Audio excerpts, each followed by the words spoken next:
안녕하세요. 여러분의 NPC 미아홍철 김명철 수의사입니다. 고양이를 기른다는 것은 정말이지 쉬운 일이 아닙니다. 고할모 집사부터 예비 집사, 중고 집사, 베테랑 집사가 되어도 이 미션은 끝이 나지 않는다는 사실. 여기저기서 많은 정보들 찾아봐도 이게 맞는 건지 틀린 건지도 알 수 없는 이 순간을 위해서 미아홍철이 준비했습니다. 집사 메이커 한번 같이 떠나보실까요?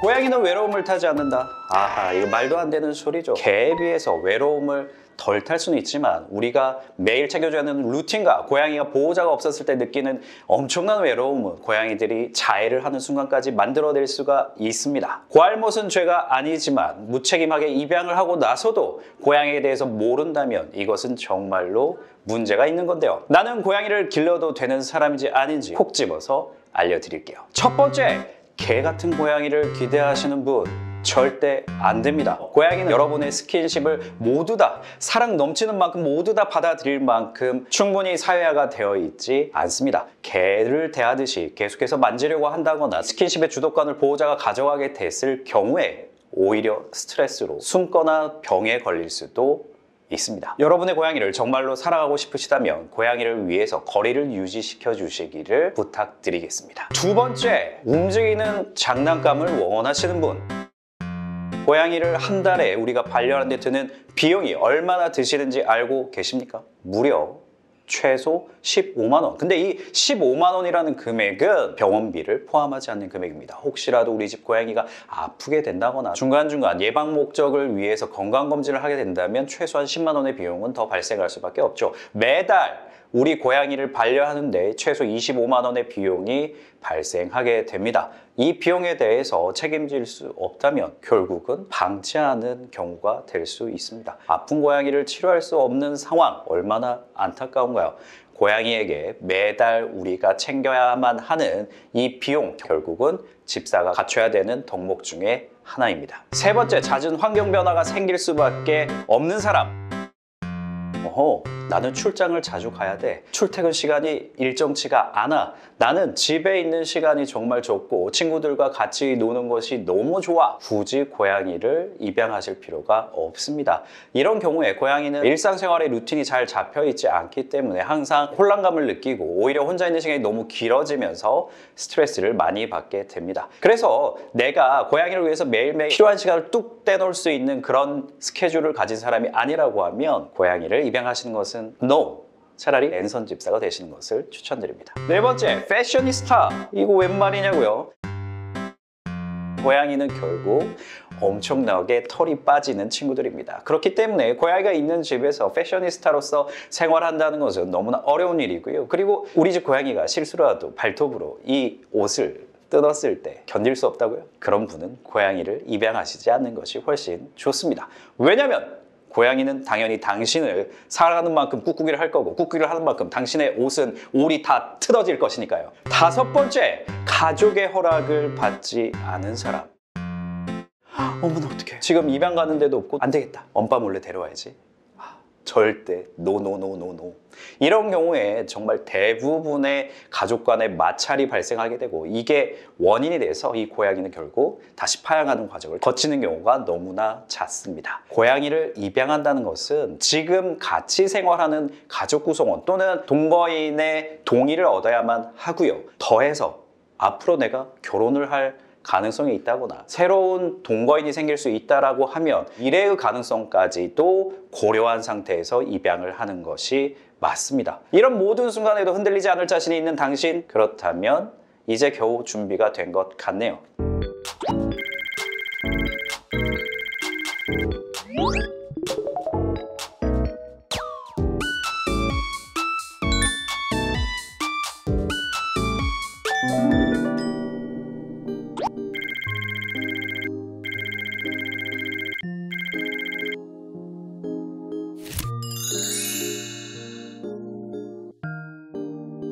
안녕하세요. 여러분의 NPC 미아홍철 김명철 수의사입니다.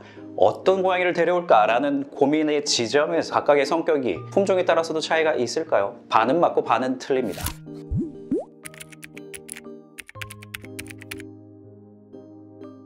각 품종별 소인에 의해서 성격의 차이가 있는 경우도 있기는 한데요. 특징적으로 샴 고양이 같은 경우에는 너무나 보호자를 따라다니는 것 때문에 분리불안이 잘 올 가능성이 있고요. 렉돌 같은 경우에는 너무 느긋한 성향 때문에 비만묘가 될 수 있는 가능성이 높습니다. 반대로 벵갈묘 같은 경우에는 그 넘치는 야생성 때문에 집안 모든 것을 파괴하고도 남을 만큼의 에너지를 뿜뿜하는 경우들이 있죠.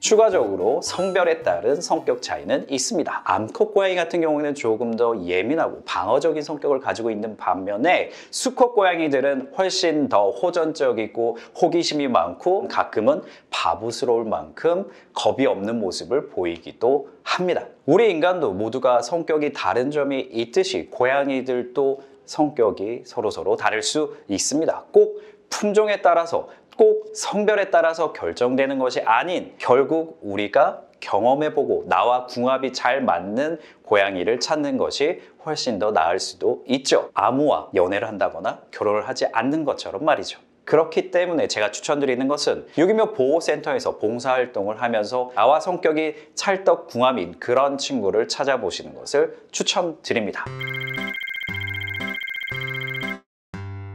이미 입양한 고양이들의 성격을 파악해서 어떻게 하면 이 친구들에게 더 맞춤형으로 잘 해줄 수 있을지 이것만 고민하면 되겠습니다. 입양이란 것은 한 생명을 평생 책임진다는 그런 의미입니다. 짤막한 정보만으로 섣불리 입양을 선택하시기보다 신중하게 고민을 계속해서 해보시는 것이 훨씬 더 나을 거예요.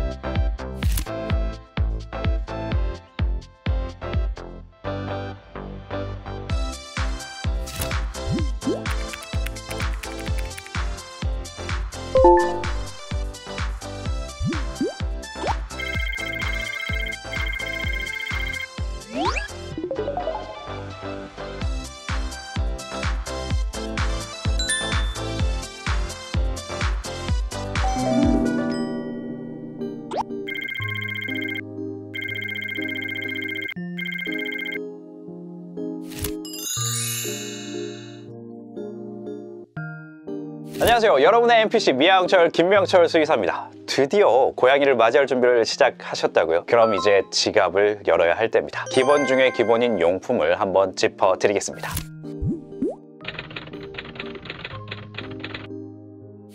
첫 번째, 건사료와 습식사료.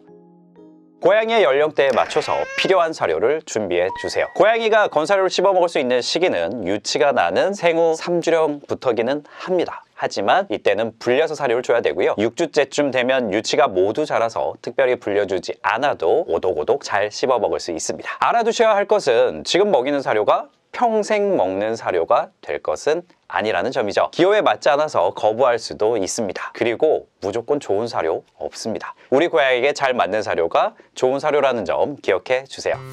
두 번째, 화장실과 모래. 화장실은 거거익선입니다. 모래는 화장실 바닥면으로부터 5에서 7cm 정도 오도록 너무 부족하지 않게 부어줘야 합니다. 고양이가 한 마리라면 화장실은 2개, 두 마리라면 화장실은 3개. 고양이 마리수 N+1 이상적인 화장실 개수라는 것을 기억해 주시고요. 세 번째는 이동장. 집으로 데려올 때, 병원으로 갈 때 등등 고양이 안전한 이동을 위해서는 없어서는 안 되는 것이 바로 이동장이죠. 뚜껑이 위로 열리는 형태의 이동장을 추천합니다. 네 번째, 캣타워와 스크래처. 이거 꼭 사야 되나요? 네, 사야 됩니다. 필요합니다. 수직 공간과 스크래처, 고양이의 스트레스 해소를 위해서 꼭 갖춰주시는 것이 좋습니다. 다섯 번째, 그루밍 용품. 발톱깎이, 빗, 양치도구 미리미리 준비해놓고 익숙해지는 게 좋겠죠. 새끼냥의 발톱이 아프냐고요? 아픕니다. 박히면 너무 아파요. 어릴 때부터 미리미리 발톱 깎는 연습, 이 닦이는 연습, 빗질하는 연습 미리 해주셔야지 나중에 나이 먹어서도 편안하게 하실 수가 있습니다. 여섯 번째, 고양이 장난감. 고양이의 넘치는 에너지를 사냥류로 해소해주는 것은 너무나도 중요한 일이죠. 하루 10분씩 최소 3번에 걸쳐서 해주는 것이 좋습니다. 하지만 도메스틱 숏헤어, 코숏 친구들은 에너지 레벨이 특히 높기 때문에 적어도 2배 이상 해주셔야만 됩니다. 오늘은 기본 중에 기본인 용품들만 말씀드렸습니다. 사료나 모래처럼 기호성이 분명하게 나뉘는 것들에 대한 테스트도 차차 해보게 될 거고, 그러면서 우리 고양이의 취향은 뭔지 알아가게 되겠죠? 마지막으로 용품을 갖추는 것도 중요하지만 집안 환경 점검에 대해서도 잊지 않도록 하시고요. 고양이가 씹거나 삼킬 수 있는 위험한 물건, 비닐, 음식 모두 치우고 방묘문 설치도 필수적으로 해야 합니다. 낯선 환경에 온 고양이가 잘 적응할 수 있도록 충분히 안전한 환경을 만들어주세요.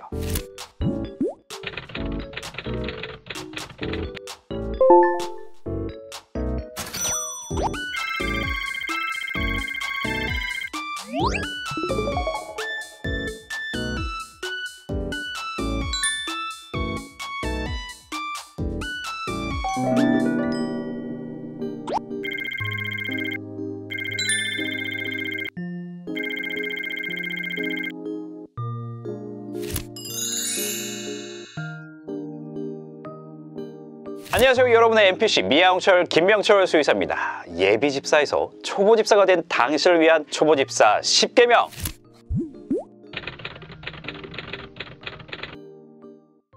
외우자 화장실 공식 하루 2번, 3주에 1번. 아침 저녁으로 하루 2번씩 화장실은 치워주시고요. 전체 모래가리는 3, 4주에 1번은 해야 합니다. 외우자 화장실 공식 화장실은 고양이 마리수 플러스 1. 고양이가 1마리라면 화장실 2개를, 고양이가 2마리라면 화장실 3개를 두는 것이 이상적인 환경입니다.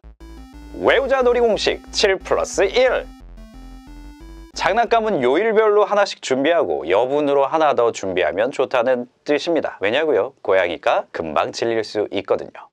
외우자 놀이 공식 하루 3번 최소 10분씩. 에너지 레벨에 따라 그 이상의 사냥놀이가 필요할 수도 있고요. 중요한 것은 일정한 루틴을 만들어서 하루 일과로 넣어주어야 한다는 점입니다.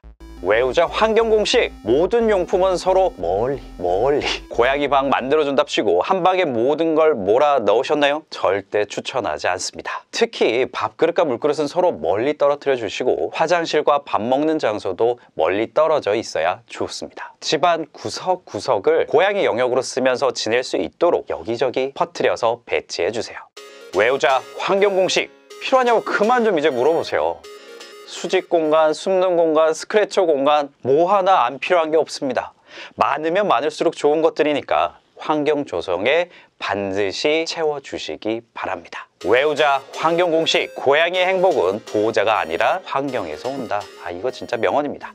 환경이 쾌적해야 보호자와 함께 있는 시간도 편안하게 느끼고 더욱 신뢰하며 교감할 수 있게 됩니다. 모든 게 부족한데 보호자만 같이 시간을 보내준다고 해서 고양이의 행복 지수가 마구 올라가지 않거든요. 영역동물인 고양이의 특성을 충분히 이해하고 존중해 주시길 바랍니다. 외우자 케어 공식 칫솔질과 빗질은 하루에 1번. 장모종만 하면 되는 거 아니냐고요? 단모종도 똑같이 빗질 해주셔야 됩니다. 빗질을 싫어하는 경우라면 차근차근 긍정 강화 교육을 해줘야 합니다. 칫솔질 역시 매일 하루 1번, 안 되면 하려는 시도라도 반드시 해야 합니다. 치약 냄새라도 한번 맡고 보상을 통해 긍정적인 기억을 심어주고, 이거 집사는 필수적으로 해야 되는 교육인 거죠. 외우자 사료 공식 좋은 사료 추천해주세요 는 어불성설.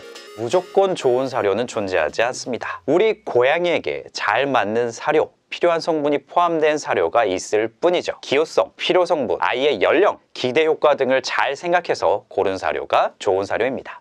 10번째, 간식 칼로리는 주식의 10분의 1만. 간식을 너무 많이 준다면 비만이나 영양 불균형에 문제가 생기니까 주식의 양도 그만큼 줄여서 줘야 한다는 사실 기억해 주세요.